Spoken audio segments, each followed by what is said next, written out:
অনেক সময় দেখেছেন কি যে মাঝপথেই আমরা কাজটাকে ছেড়ে দিই।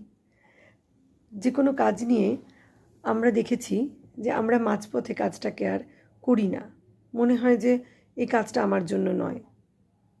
এটা হয়তো, কিন্তু আমরা যদি একটু সেই কাজটা নিয়ে ধৈর্য সহকারে এগিয়ে যাই, একটু এই প্রসেসটাকে ট্রাস্ট করি।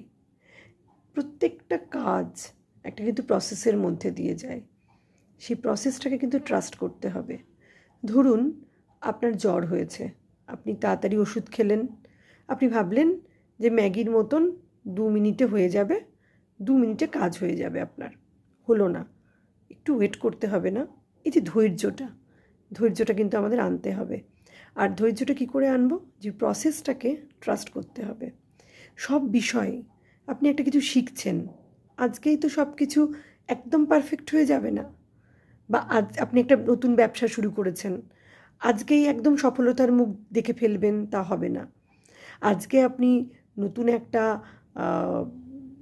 কি বলবো, যে একটা ধরুন চাকরির খোঁজে বেরিয়েছেন, তো সেই চাকরিটা আজকেই আপনি একদম মনের মতন পেয়ে যাবেন, নাও হতে পারে। কিন্তু এই চেষ্টাটা যদি চালিয়ে যান, আর এই প্রসেসটা, যে পদ্ধতিটার মধ্যে দিয়ে চলছেন, সেই পদ্ধতিটাকে যদি মন থেকে বিশ্বাস করতে পারেন, দেখবেন একদিন সব সফলতা, মানে সব ক্ষেত্রেই সফলতা কিন্তু আসবে। আমার মনে হয়, এবং আমি আমার জীবন দিয়ে দেখেছি, যে আমি যখন পদ্ধতিটাকে ট্রাস্ট করি, বিশ্বাস করি, তখন দেখেছি সাফল্য কিন্তু আসে। চেষ্টা করে দেখুন না, যেটা করছেন সেটা একটু ধৈর্য ধরে আর একটু চালিয়ে যান, দেখুন সাফল্য একদম আসবে। ধন্যবাদ।